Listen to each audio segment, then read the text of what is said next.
দীঘাতে আমাদের শেষ দিন। আজকে ডিউটি করে বাড়ি চলে যাব। তো সকালবেলায় এখানে কেটলিতে বসিয়ে দিয়েছি কফি। আর তারপর দেখো ডিম, আলু, ডাল সিদ্ধ আর ভাত, এটা খেয়ে চটজলদি রেডি হয়ে সোজা ডিউটি চলে গিয়েছিলাম। আর ডিউটি যাওয়ার আগে আমরা তো বিছানার চাদরগুলো এরকম টান টান করে গুছিয়ে রাখছি, যাতে আমাদের রিভিউটা খুব ভালো আসে।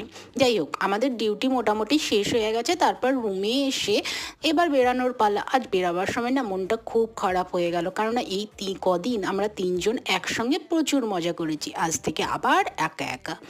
তো যাই হোক, তারপর এখানে সোজা বাস ধরে একদম চলে এলাম ঘরে। আর নিজের ঘর দেখার পর না সেই শান্তি পাওয়া যায়। প্রচণ্ড টায়ার্ড, আর তার উপরে খিদেও পেয়েছে, তাই তাড়াতাড়ি করে স্নান করে অনলাইনে একটু খাবার অর্ডার করেছিলাম, ভেজ বিরিয়ানি আর চিলি পনির। তো এত গরম গরম খাবার না খাওয়ার পর প্রচণ্ড ঘুম পেয়েছে। তো চলো আজ আমি ঘুমাতে যাই। Tata, bye bye, good night.